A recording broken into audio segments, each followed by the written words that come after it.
Everybody, welcome back to Daily Dub. For our second episode of Meet the Dubs, I have my father with me, who I have not prepped one bit about what we're going to talk about. That is correct.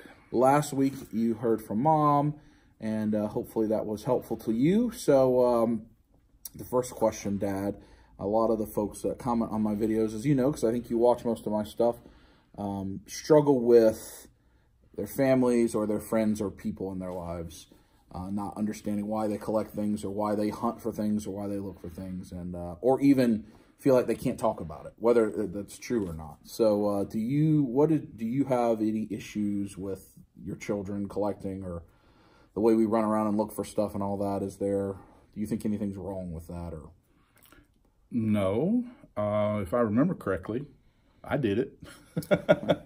Yeah. Not on the scale you do, not on the budget you do, but there were lots of Christmases and special days when I knew there was a special toy that one of my children wanted.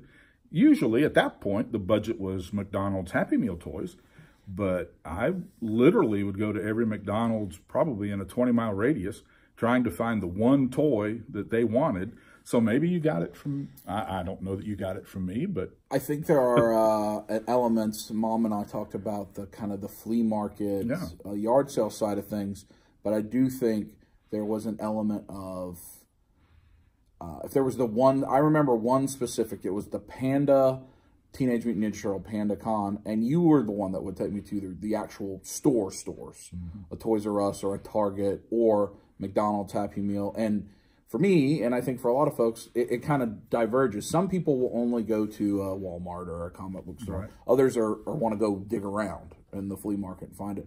I kind of do both, and I think that's true. You know, I have very vivid memory. The most vivid memory I have is you trying to find the pink Power Ranger thing for Victoria from McDonald's and buying Happy Meal after Happy Meal to find. And I remember you also trying to like work it out with the McDonald's person, like, just let me buy the toy. I've had 6 Happy Meals already today.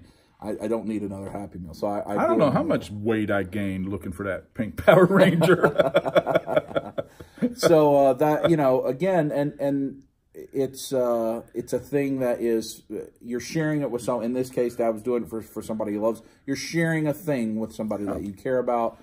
But those memories far outlast. Right. And I think that's one of the reasons I like to make this YouTube channel, and because we can watch these things later and laugh and enjoy at some of the stuff we've done that are far more valuable than whatever the acquisition is. So another thing, I still like hunting for things.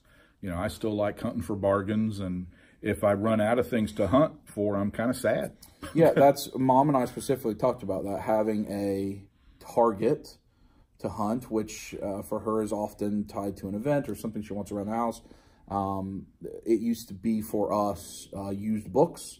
Right. Go to used bookstores to find books that we wanted to read, and now that a lot of that stuff's digital, it's not. I search on different ways to find digital.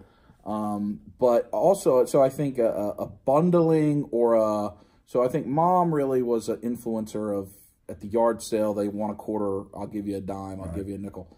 But I know an application we want to review is when you find a thing at the price point you're willing to pay, get all of it. If it's not an expiring thing, get it.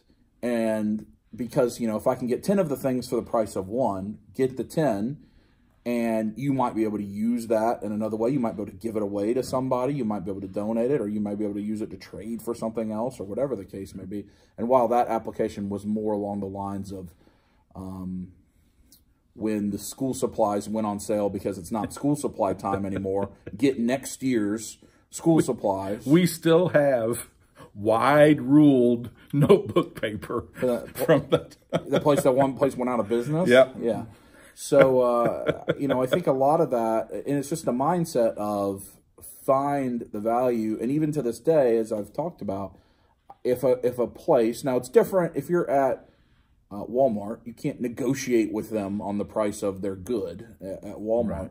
But if you're dealing with a vendor, a person, and they want to sell something at a booth or something, you know, you can talk to them about it and see. And what if I buy more of these? What if I buy all of them? Just not as you're watching this, it'll be a couple weeks ago, but just yesterday at the comic store right around the corner, I said, well, how much if I just buy all of these porks from you?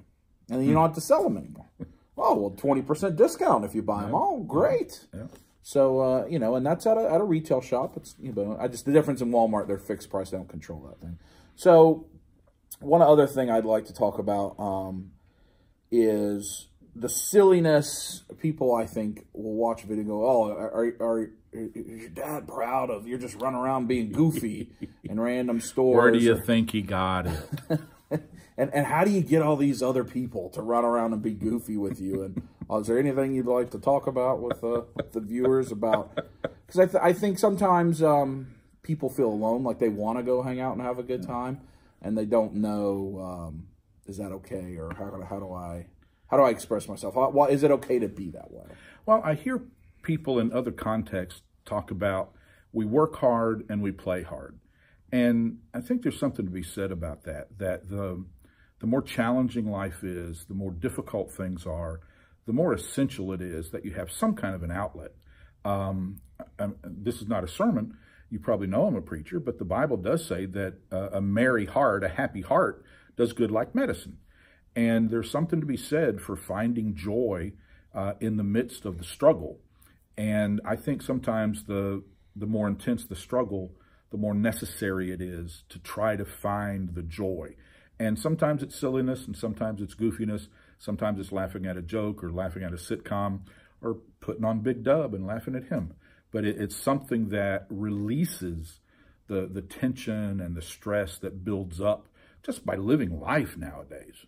I think, you know, the put away childish things and live as an adult can be distorted. Right. In that it's put away childish things, meaning a toy necessarily. And that's my interpretation is put away childish things as in lack of responsibility for your actions. Right.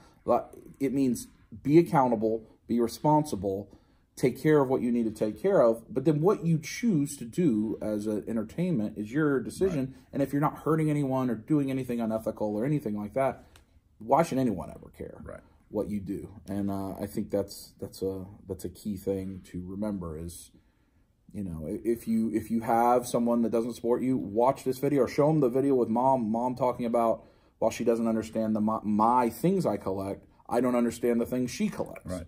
And we do the exact same thing. And I think I hope hearing it from my parents, hearing it from somebody that is a peer of somebody that may be judging you, could be an opportunity to open that conversation up. And we match. We do match. We're red. We're red. So, you know, when we end the video, we have to tell them to squeeze it. So would you like to give them a squeeze it? As long as I can do hashtag squeeze it. Yeah, you can do that. Yeah, so there it is. Hashtag squeeze it. Thank you, Dad. We'll see you in the next one. All right.